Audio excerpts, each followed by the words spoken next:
Nama lengkap Imam Syafi'i adalah Muhammad bin Idris bin Abbas bin Utsman bin Syafi'i bin Saib bin Ubaid bin Abdu Yazid bin Hashim bin Abdul Muthalib. Nama terakhir diambil dari nama kakek Rasulullah. Imam Syafi'i lahir dari rahim seorang ibu yang salehah, serta dari ayah yang terkenal kesabaran dan keikhlasannya. Bahkan, Asy-Syafi'i bin Saib kakek buyutnya merupakan sahabat dari Rasulullah. Nama Asy-Syafi'i yang akrab di telinga kita diambil dari kakek buyutnya tersebut, sedangkan ibunya merupakan perempuan keturunan dari Ali bin Abi Thalib dari jalur Sayyidina Husain R.A. Idris. Ayah Imam Syafi'i adalah seorang pemuda asal Makkah yang merantau di kota Gaza, Palestina. Di Gaza ia bertemu dengan Fatimah binti Ubaidillah, seorang perempuan solihah dari kaum Asdi. Idris menikah dengan Fatimah dengan tanpa sengaja. Buah cinta dari keduanya lahirlah seorang bayi laki-laki pada tahun 150 saat itu bertepatan dengan wafatnya dua ulama besar yaitu Imam Abu Hanifah Luqman bin Sabit, pendiri mazhab Hanafi yang wafat di Irak, dan Imam Ibnu Juraid al-Makki, seorang mufti Hijaz yang wafat di Makkah. Hal ini disebut sebagai salah satu firasat bahwa bayi yang lahir tersebut akan menggantikan dua ulama tersebut baik dalam hal keilmuan maupun kesalehannya. Kehidupan Idris, Fatimah dan jabang bayi ternyata pada saat itu tidak berjalan bahagia. Idris meninggal dunia pada usia yang sangat relatif muda.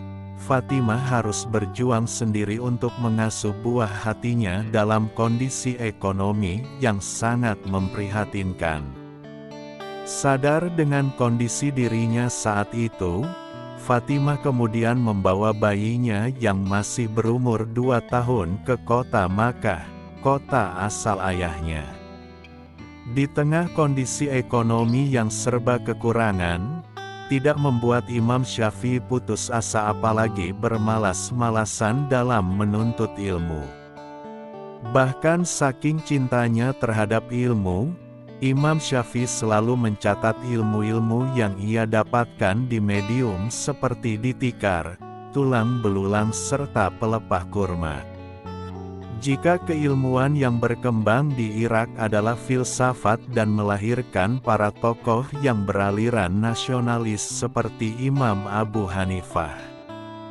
Tinggal di lingkungan yang dihuni oleh para ulama sastra tidak disia-siakan oleh Imam Syafi'i. Ia sangat mengandrumi prosa dan syair-syair Arab klasik.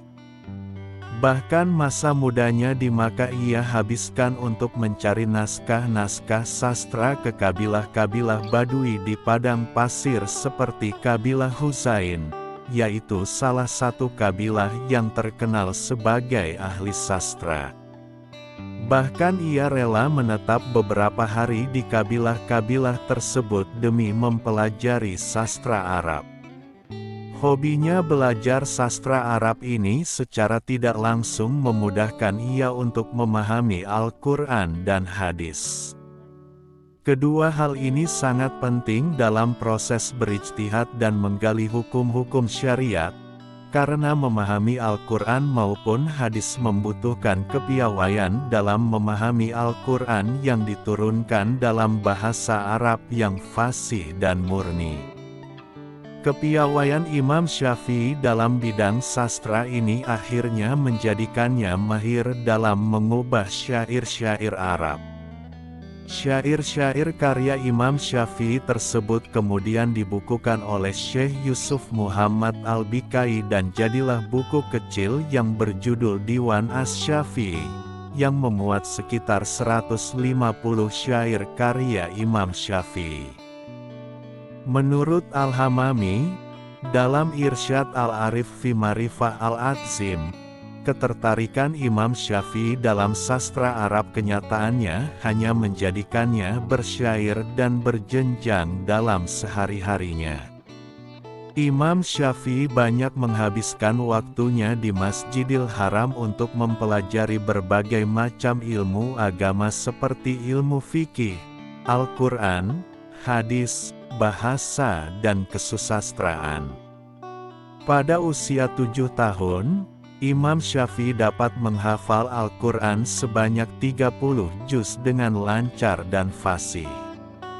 Inilah bukti kecerdasan yang dimiliki oleh Imam Syafi'i, karena tidak semua manusia yang memiliki kecerdasan otak dapat menghafal Al-Quran dalam usia yang semuda itu kecuali jika Allah menjaganya dari perbuatan dosa.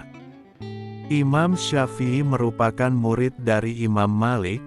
Pada usia 10 tahun Imam Syafi'i mampu menghafal kitab Al-Muwatta yang disusun oleh Imam Malik.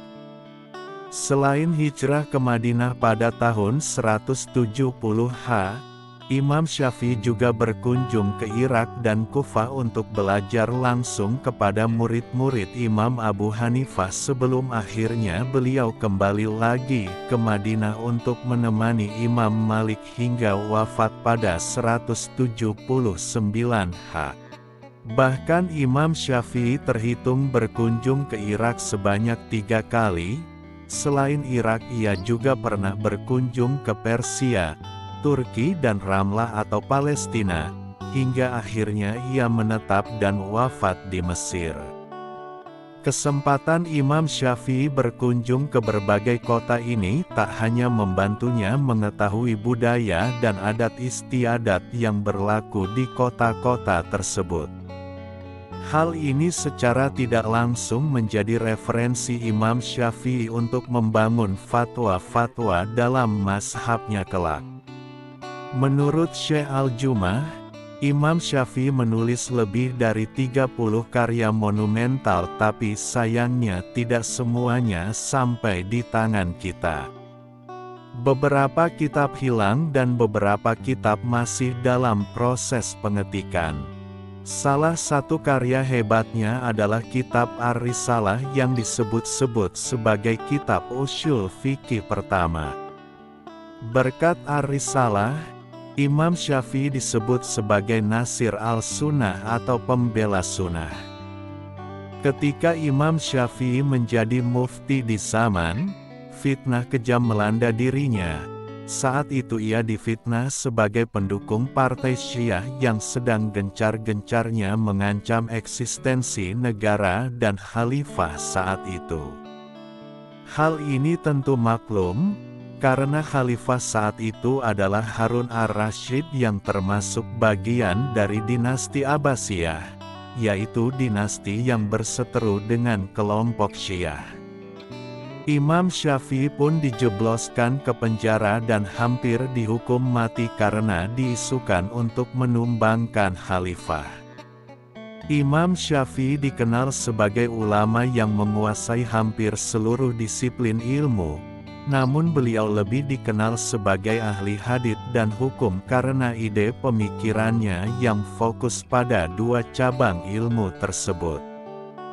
Dalam pandangannya, sunnah Nabi mempunyai kedudukan yang sangat tinggi.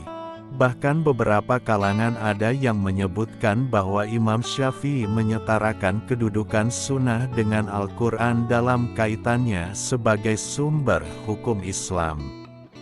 Karena menurut beliau, setiap hukum yang ditetapkan oleh Rasulullah pada hakikat merupakan hasil yang diperoleh Rasulullah atas pemahamannya terhadap Al-Quran. Setelah melalui masa belajar selama 40 tahun dengan beberapa orang guru di Makkah, Yaman dan Baghdad, beliau mendapatkan ijazah dari guru beliau untuk memfatwa hukum sendiri atau menjadi mujtahid mutlak yang bertepatan pada tahun 198 Pada masa itu beliau berusia 48 tahun. Beliau juga banyak mengarang kitab-kitab.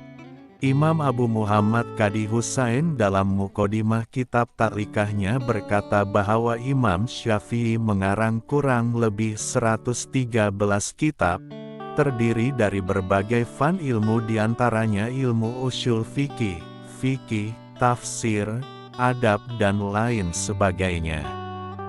Adapun kitab Qadim ialah kitab yang beliau karang sendiri dan dikarang oleh murid-murid beliau atas perintahnya ketika beliau berada di Irak.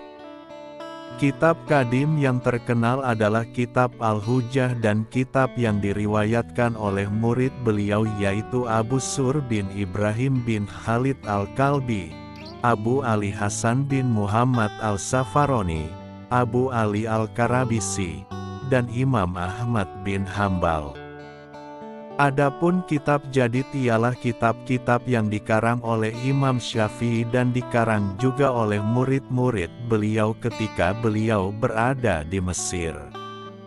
Kitab Jadid yang terkenal adalah kitab yang diriwayatkan oleh murid beliau yaitu Abu Yakub Al-Buwaidi, Al-Muzani Rabi bin Sulaiman Al-Jizi, Rabi bin Sulaiman Al-Muradi, Ismail bin Harmalah, Abu Bakar As-Zabiri yang terkenal dengan nama Al-Humaidi, Muhammad bin Abdul Hakam Al-Misri, Abdullah bin Abdul Hakam Al-Misri dan Yunus bin Abdul Ya'la. Rabi Al-Muradi adalah murid dari Imam Syafi'i yang menyusun bab-bab pada kitab Al-Um yang terkenal. Banyak ulama-ulama yang mengakui kehebatan Imam Syafi'i diantaranya adalah Imam Ahmad bin Hambal yaitu pendiri mazhab Hambali. Pada tahun 204 Imam Syafi'i pergi ke Mesir dan menetap selama 6 tahun untuk belajar dan menyebarkan ilmu di sana. Tak disangka, beliau diajak debat oleh salah seorang pengikut Imam Malik yang sangat alim dan faqih, ahli fikih. Ia bernama Asy'ab bin Abdul Aziz Al-Misri. Imam Syafi'i sendiri bahkan memuji kealiman Asy'ab. Imam Syafi'i berkata, Asy'ab itu seorang faqih, tapi sayang ia mempunyai sifat kepandiran, gegabah, kurang berpikir. Dalam debat itu, Imam Syafi'i mampu mengalahkan Asy'ab dengan hujah-hujah yang membuat Asy'ab harus mengakui kekalahannya sehingga lidahnya tak mampu berkata apa-apa. Karena tidak terima dikalahkan, Asy'ab memukul kening Imam Syafi'i dengan gembok yang menyebabkan Imam Syafi'i sakit selama beberapa hari. Mempelajari perjalanan hidup orang besar seperti Imam Syafi'i memang sangat mengesankan. Beliau adalah orang yang tidak pernah berhenti berpikir dimanapun dan kapanpun. Berbagai perjalanan ke tempat-tempat yang jauh dan melelahkan sekalipun beliau jalani demi mencari ilmu. Beliau juga seorang cendekiawan sejati yang mengorbankan seluruh hidupnya untuk mencerdaskan masyarakatnya. Keinginan satu-satunya ialah dapat memahami ajaran-ajaran dan rahasia agama, lalu menyampaikannya ke seluruh masyarakat dunia. Akan tetapi, perjalanan yang melelahkan dan penuh derita itu tetap beliau jalani. Akibat dari aktivitasnya itu, beliau menderita sakit wasir yang sulit disembuhkan meski sudah menjalani berobat. Akibat dari penyakit ini, ketika beliau naik kendaraan, sarung dan pelana kudanya penuh dengan darah bahkan seringkali mengalir sampai ke sepatunya. Penyakit tersebut semakin hari semakin parah. Beliau hanya bisa berbaring di rumah selama berhari-hari. Al-Muzani, muridnya yang setia suatu hari menjenguknya, ia sempat melihat keluarganya sedang membuat lubang di bawah tempat tidurnya. Di bawah lubang itu mereka menaruh kaleng tempat darah. Ketika Al-Muzani menanyakan kesehatannya, Imam Syafi'i menjawab, "Demi Allah, aku tidak tahu apakah ruhku akan diantar ke surga.